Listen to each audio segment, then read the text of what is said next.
درزی اور اس کی بیوی۔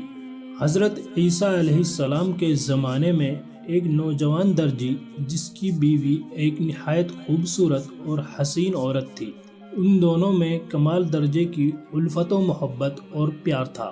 ایک دن ان دونوں نے آپس میں وعدہ کیا کہ اگر عورت پہلے مر جائے تو اس کا شوہر بعد میں کسی عورت سے نکاح نہیں کرے گا اور عمر بھر اس کی قبر سے لپٹ کر روتا رہے گا، اور اگر نوجوان شوہر پہلے مر جائے تو عورت بھی اس کے بعد ایسا ہی کرے گی، یعنی کسی اور سے نکاح نہیں کرے گی بلکہ شوہر کی قبر سے لپٹی روتی رہے گی۔ اس معاہدے کے کچھ دنوں بعد اللہ کے حکم سے عورت مر گئی۔ درزی اس پر بہت رویا اور اتنا غم و علم کیا کہ بیان سے باہر ہے۔ بیوی کو دفن کر کے اپنے وعدے کے مطابق اس کی قبر سے لپٹ کر صبح شام رویا کرتا، نہ کہیں آتا نہ کہیں جاتا، دن رات وہیں پڑا رہتا۔ اس نے اتفاق سے ایک دن حضرت عیسیٰ علیہ السلام کا اس قبر کی طرف سے گزر ہوا۔ انہوں نے اس نوجوان کو واویلا مچاتے ہوئے اور قبر سے لپٹ لپٹ کر روتے ہوئے دیکھا۔ حضرت عیسیٰ علیہ السلام اس کے پاس تشریف لائے اور پوچھنے لگے، اے مرد، تو کیوں اس قدر روتا ہے؟ درزی نے ساری داستان سنائی اور جو وعدہ کیا تھا اس کو بیان کیا۔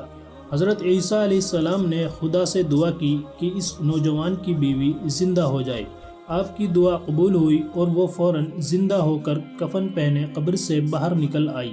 حضرت عیسیٰ علیہ السلام وہاں سے چلے گئے اور درزی اپنی عورت کے امید کے خلاف زندہ ہو جانے کے بعد بہت خوش ہوا اور اپنی عورت سے کہا کہ کفن پہنے ہوئے شہر میں چلنا مناسب نہیں، تم تھوڑی دیر یہیں ٹھہرو، میں گھر جا کر کپڑے لاتا ہوں، جب تک میں واپس نہ آؤں تم یہاں سے کہیں مت جانا۔ یہ کہہ کر درزی دوڑتا ہوا گھر گیا اور اپنی بیوی کو وہیں چھوڑ گیا۔ نوجوان درزی کے جاتے ہی ادھر اس ملک کے بادشاہ کا بیٹا شکار کھیلتا ہوا وہاں آ نکلا۔ اس نے دیکھا کہ ایک نوجوان عورت کفن پہنے کھڑی ہے۔ جو ہی اس سے شہزادے کی آنکھیں چار ہوئی، پہلی ہی نظر میں شہزادہ اپنا دل ہار بیٹھا، اس پری جیسی خوبصورت عورت کا عاشق بن گیا۔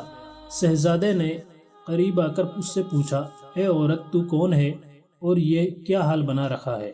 عورت نے جواب دیا، میں ایک مسافر ہوں، یہاں سے جا رہی تھی کہ ایک لٹیرے نے میرا قیمتی لباس چھین لیا، میں برہنہ تھی تو مجبوراً میں نے اس قبر سے کفن نکال کر پہن لیا۔ شہزادے نے یہ سن کر اپنے کچھ ملازموں کو حکم دیا کہ اس کو شاہی سواری میں سوار کر کے محل لے جائیں اور قیمتی و عمدہ لباس پہنائیں۔ شہزادہ خود شکار میں مصروف ہو گیا، عورت شاہی محل میں پہنچ گئی۔ ادھر جب وہ درزی کپڑے لے کر گھر سے دوڑتا ہوا واپس آیا تو اس نے اپنی عورت کو وہاں کہیں موجود نہ پایا۔ ادھر ادھر خوب ڈھونڈا، تھک ہار کر رونے لگا، چلانے لگا، راہگیروں سے پوچھا مگر کسی سے کچھ پتہ نہ چلا۔ ناکام ہو کر ڈھونڈتے ڈھونڈتے جہاں شہزادہ شکار کھیل رہا تھا وہاں آ نکلا۔ نوکروں سے پوچھنے لگا کہ میری کفن پوش عورت تو تم نے نہیں دیکھی؟ اگر دیکھی ہو تو خدا کے لیے مجھے بتا دو۔ نوکروں نے کہا، ہاں، ایک کفن پوش عورت تو ابھی تھوڑی دیر پہلے ہم نے دیکھی تھی، شہزادے نے اسے اپنے محل میں بھیج دیا ہے، معلوم نہیں کہ تمہاری بیوی تھی یا پھر کوئی اور۔ درزی دوڑتا ہوا شہزادے کے پاس گیا اور عرض کیا کہ حضور، مجھ غریب کی بیوی کو آپ نے محل میں بھیج دیا ہے۔ شہزادے نے کہا، ہمیں معلوم نہ تھا، اچھا چلو ہم چلتے ہیں، تیری بیوی تجھے لوٹا دیں گے۔ شہزادہ درزی کو ساتھ لے کر محل پہنچا، پھر اس عورت کو بلا کر پوچھا، کیا تو اس درزی کی بیوی ہے؟ تو اس عورت نے صاف انکار کر دیا اور کہا کہ یہ وہی لٹیرا ہے جس نے مجھ سے میرے کپڑے چھین لیے تھے، میرا مال لوٹا اور مجھے برہنہ کر کے وہاں سے بھاگ گیا، اسے تو سزا دینی چاہیے، یہ تو بہت بڑا ڈاکو ہے، راہ چلتے مسافروں کو لوٹتا ہے، اس کو تو قتل کر دینا چاہیے۔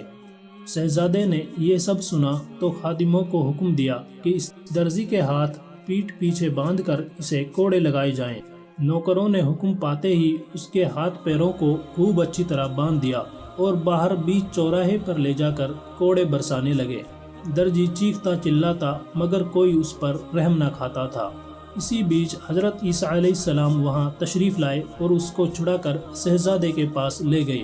اس عورت کو اپنے سامنے بلایا اور کہا، یہ واقعی اس درزی کی بیوی ہے، یہ مدت پہلے مر گئی تھی مگر میری دعا سے زندہ ہو گئی، یہ آدمی سچا ہے۔ شہزادے نے درزی کو رہا کر دیا اور پھر حضرت عیسیٰ علیہ السلام نے اس عورت کو بد دعا دی اور وہ عورت پھر مر گئی۔